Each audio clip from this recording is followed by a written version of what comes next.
Hello friends, मैं doctor तन्मय बंसल आज फिर आपके सामने एक नए वीडियो के साथ। आज हम उस बीमारी के बारे में बात करेंगे जिससे पूरी दुनिया इस समय जूझ रही है और परेशान है कि कैसे इस बीमारी से बचा जाए, जिसका नाम है कोरोना वायरस डिसीज़ या कोविड-19। तो ये कोरोना वायरस क्या है? बच्चा हो, बूढ़ा हो, जवान हो, पूरी दुनिया में सबके दिमाग में यही चल रहा है, कोरोना कोरोना कोरोना। सबके दिमाग में घुस गया है कि ये बीमारी कहाँ से आई है, कैसे आई है, क्यों आई है।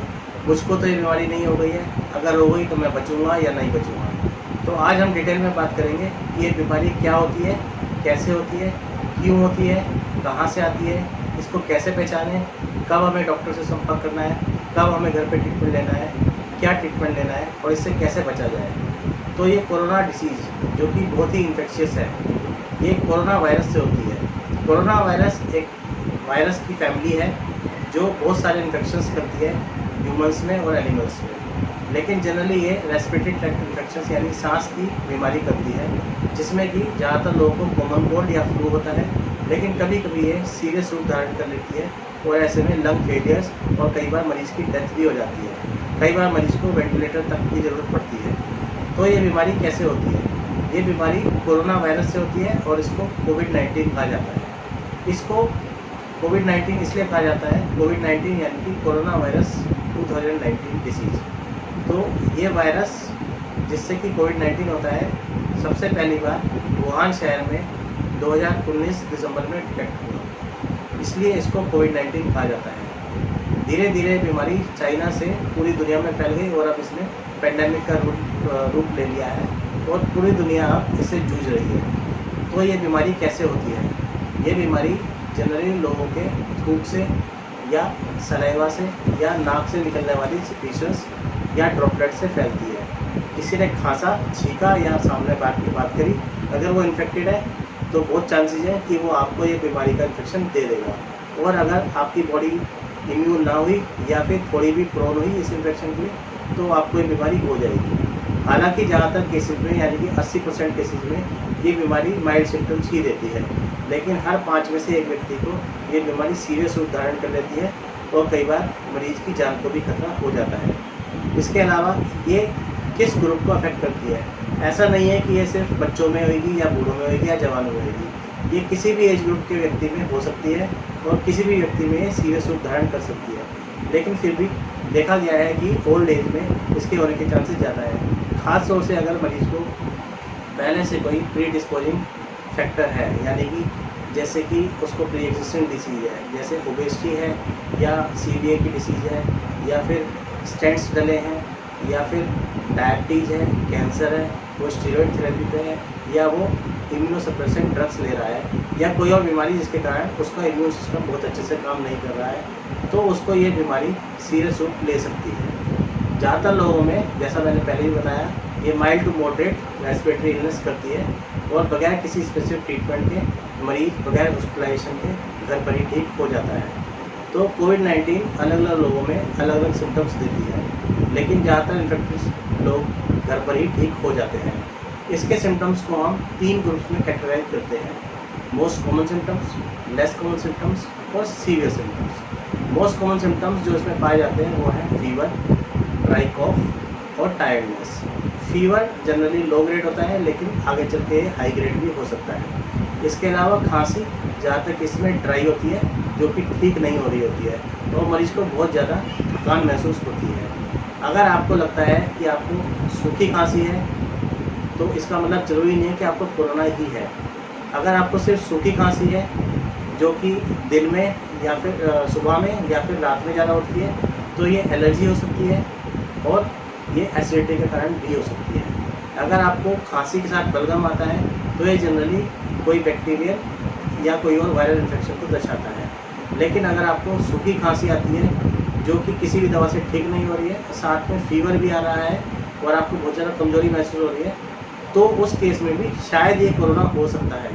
ऐसे में अगर आम दवाइयों से जो हम कोल्ड ड्रिंक देते हैं आप ठीक नहीं हो रहे हैं या आपकी प्रॉब्लम बढ़ती जा रही है, तो आपको कोविड-19 का टेस्ट कराने की ज़रूरत है और अपने डॉक्टर से मिलने की ज़रूरत है। इसके अलावा लेस कॉमन सिम्टम्स में आता है बॉडी एक, बॉडी पेन, हेडेक या फिर सोर थ्रोट, कभी कभी थ्रोट में डिस्कम्फर्ट, कभी कभी डायरिया यानी दस्त, कभी कभी आंखों में इन्फेक्शन यानी कंजक्टिवाइटिस।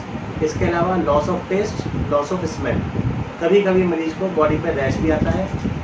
कई बार मरीज को डिस्कलरेशन ऑफ नेल्स या टोज भी हो जाता है। तो अगर इन सब सिम्टम्स के साथ इनमें से कोई लेस कॉमन सिम्टम भी आ रहा है तो हमें थोड़ा सा सोचना चाहिए कि कहीं ये कोरोना तो नहीं है।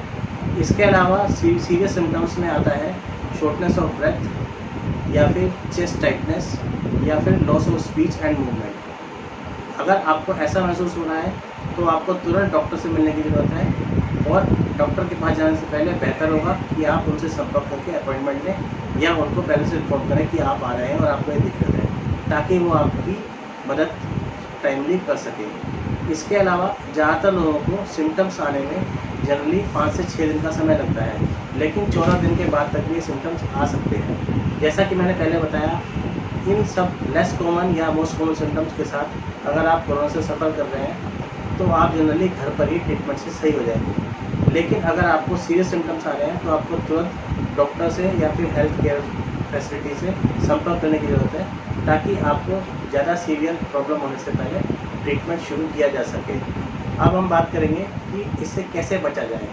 तो सबसे अच्छा इस वायरस के इन्फेक्शन से बचने का तरीका है कि आप इसके बारे में जानते हो कि ये कैसे होता है, कहाँ से आता है, जैसा मैंने आपको पहले ही बताया, और कैसे इसके ट्रांसमिशन को स्लो किया जा सके। ये हम तभी कर पाएंगे जब हमें पता हो कि ये कैसे फैलता है। जैसा मैंने आपको बताया, आपके सामने कोई व्यक्ति बैठा है जिसको ये इन्फेक्शन है या फिर वो इसकी कैरियर स्टेट में चल रहा है, अभी उसको माइल्ड सिम्टम्स भी आने शुरू नहीं हुए या सिर्फ माइल्ड सिम्टम्स आ रहे हैं, तो उस समय अगर आप उससे बात कर रहे हैं तो आपको उससे ये इन्फेक्शन आ सकता है, क्योंकि हमारे सलाइवा में जब हम बोलते हैं खूब जो मुँह से निकलता है या नेजल सिक्रीशंस में, यानी कि अगर उसने खांस दिया या छींक दिया तो जो बूंदें उसके मुंह से या नाक से आपके शरीर पे गिरेंगी, वो आपकी आंखों, मुंह और नाक के कॉन्टैक्ट में आएंगी, जिससे कि आपको कोरोना हो सकता है। या फिर अगर आपकी बॉडी के किसी कट सरफेस पे वो ड्रॉपलेट्स गिरती हैं तो भी आपको कोरोना का इन्फेक्शन हो सकता है और आप भी उससे सफ़र करने का चांस रखते हैं। तो इससे कैसे बचा जाए?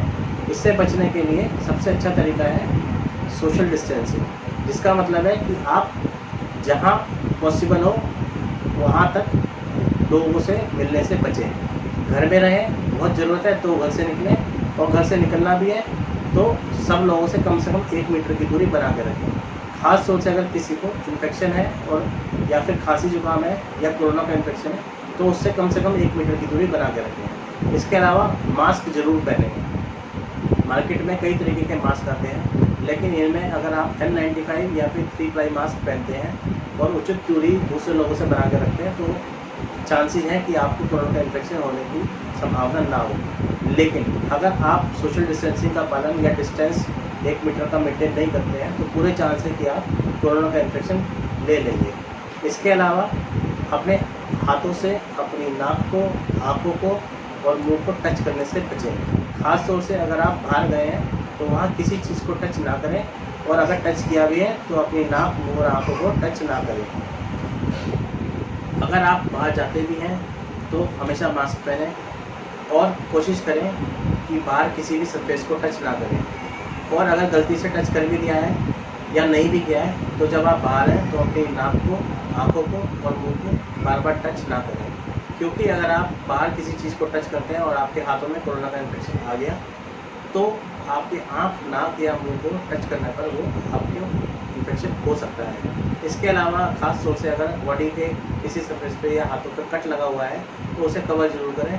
हाथों के लिए आप ग्लव्स का इस्तेमाल कर सकते हैं, ताकि उस कट सरफेस के थ्रू वो इन्फेक्शन आपकी बॉडी के अंदर एंटर ना कर जाए। इसके अलावा अगर आपने बाई चांस गलती से कुछ टच कर भी लिया है तो इमीडिएटली उसको हाथों को साबुन से अच्छे से धो के वॉश करें, ताकि उसके इन्फेक्शन होने के चांस कम हो जाए। बाई चांस अगर आपको लगता है कि आपको वाकई में किसी कोरोना मरीज़ से इन्फेक्शन आ गया है या आप किसी संक्रमित मरीज़ के कॉन्टैक्ट में आ गए हैं तो आपको अपने आप को घर के अंदर क्वारंटीन करना पड़ेगा। यानी कि क्वारंटीन का मतलब क्या होता है? क्वारंटीन का मतलब होता है अगर आप ठीक हैं और आपको लगता है शायद आप किसी कोरोना मरीज़ के संपर्क में आ गए हैं तो पूरे चांस है कि हो सकता है आपको भी कोरोना का इन्फेक्शन हो जाए। और आपको सिम्टम्स आने लगे, तो आप अपने आप को औरों से अलग कर लेंगे, ताकि आपके संपर्क में फर्दर जो भी व्यक्ति है उसको कोरोना का इन्फेक्शन ना आ जाए। इसलिए आप अपने को सबसे अलग कर लेंगे, इसको क्वारंटीन कहते हैं। इसके अलावा हम कहते हैं सेल्फ आइसोलेशन। सेल्फ आइसोलेशन का मतलब होता है, मान लिया आपको वाकई में एक्चुअल में इन्फेक्शन आ गया है और आपको सिम्टम्स आ रहे हैं, तो ऐसे में आप औरों से अपने को अलग करते हो ताकि आपसे उन लोगों का इन्फेक्शन ना हो जाए। तो इस केस में आपको ऑलरेडी इन्फेक्शन आ चुका है या सिम्टम्स आ रहे हैं, तो ऐसे में जो आप औरों से अपने को अलग करते हो उसे हम सेल्फ आइसोलेशन बोलते हैं। तो इसलिए मैंने ये बताया क्योंकि लोगों को समझ नहीं आता कि सेल्फ आइसोलेशन और सेल्फ क्वारंटीन क्या चीज़ है, क्या ये अलग अलग है। तो दोनों में ये छोटा सा डिफरेंस है। बेसिक फंडा यही है कि आपको अपने आप को औरों से अलग करना है ताकि आपसे औरों को इन्फेक्शन ना आ जाए। इसके अलावा अगर आप घर पे रहते हैं तो वैसे भी चांसेस बहुत कम है कि आपको इन्फेक्शन आएगा। अगर आपको खांसी या जुकाम है तो कभी भी ऊपर इस तरह से हाथ रख के ना खांसे या छींकें। हमेशा अपने एल्बो को फोल्ड करें और इस तरह से खांसे या छींकें, ताकि वो इन्फेक्शन यहीं पर रुक जाए और बाहर ना फैले। क्योंकि अगर आप डायरेक्ट छींकते हैं, खांसते हैं, तो आप बाहर के वातावरण में सारे ड्रॉपलेट्स बिखेर रहे हैं, जिससे कि किसी और व्यक्ति को इन्फेक्शन हो सकता है। अगर आप अपने हाथों को मुंह पर रख के खांसते हैं और छींकते हैं तो आपके हाथों में सारा ड्रॉपलेट्स का इन्फेक्शन आ गया। अब इससे आप किसी भी सरफेस को इस तरह से टच करेंगे तो आपके हाथों से वो इन्फेक्शन वहाँ चला जाएगा, जिससे कि ये अगर कोई और व्यक्ति उसके कॉन्टैक्ट में आएगा तो उसको भी हो जाएगा। इसी को हम ड्रॉपलेट इन्फेक्शन या फोमाइट बोर्न इन्फेक्शन कहते हैं, जो कि कोरोना को फैलाने में सबसे ज़्यादा मददगार है। तो इससे बचने के लिए हमेशा एल्बो को फ्लेक्स करके खांसे या छींकें। इसके अलावा कोई भी ऐसी चीज़ या हैबिट जिससे कि लंग्स यानी फेफड़ों को नुकसान पहुंचता है वो ना करें, जिसमें कि स्मोकिंग सबसे ऊपर है, क्योंकि स्मोकिंग से आपके फेफड़े या लंग्स डैमेज होते हैं और वो कोरोना के इन्फेक्शन के लिए और प्रोन हो जाते हैं। अल्कोहल ना लें, जितना ज़्यादा से ज़्यादा हो सके गर्म पानी का सेवन करें, क्योंकि कोरोना वायरस गर्म पानी या गर्मी के कॉन्टैक्ट में आने पे कमज़ोर हो जाता है या फिर वो इन्फेक्शन नहीं कर पाता है। तो अगर आपको इन्फेक्शन हो भी गया है तो अगर आप गर्म पानी पीते हैं तो उससे आपको इन्फेक्शन जल्दी ठीक होने के चांस बढ़ जाएंगे और सीरियस सिम्टम्स आने के चांसेस थोड़े कम हो जाएंगे। इसके अलावा पानी ज़्यादा पीने से बॉडी का हाइड्रेशन बना रहेगा, तो इम्यून सिस्टम भी अच्छे से काम करेगा। जितना आप एक्सरसाइज करेंगे उससे आपकी बॉडी की इम्यूनिटी और भी ज़्यादा बढ़ेगी और इससे आपके इन्फेक्शन होने के चांसेस कम हो जाएंगे, या इन्फेक्शन हो भी जाए तो आपको इन्फेक्शन के कारण सिम्टम्स आने के चांसेस और कम हो जाएंगे। इसके अलावा सोशल गैदरिंग से किसी भी प्रकार की बचें, यानी कि किसी भी तरह के फंक्शंस या जहाँ भी भीड़ हो वहाँ जाने से बचें।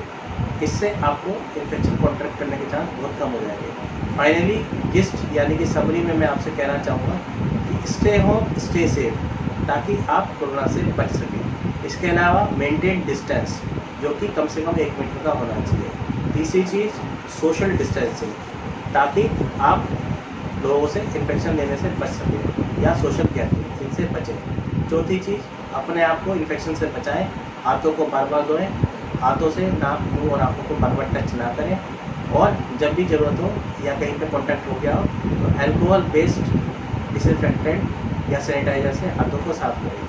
ऐसा नहीं है कि आपके पास अगर सैनिटाइज़र नहीं है तो आप हाथ साफ नहीं कर सकते। साबुन सबसे अच्छा है, किसी भी अच्छे साबुन से अच्छे से हाथों को कम से कम 30 सेकंड तक धोएं, ताकि कोरोना के इन्फेक्शन को हाथों से साफ किया जा सके। बार बार अल्कोहल यूज़ करने से स्किन भी ख़राब होती है, एलर्जी का भी चांस रहता है और ये कैंसर का भी चांस बढ़ाता है। इसलिए ज़्यादा से ज़्यादा साबुन से हाथों को धोएं और बार बार सैनिटाइज़र का यूज़ ना करें।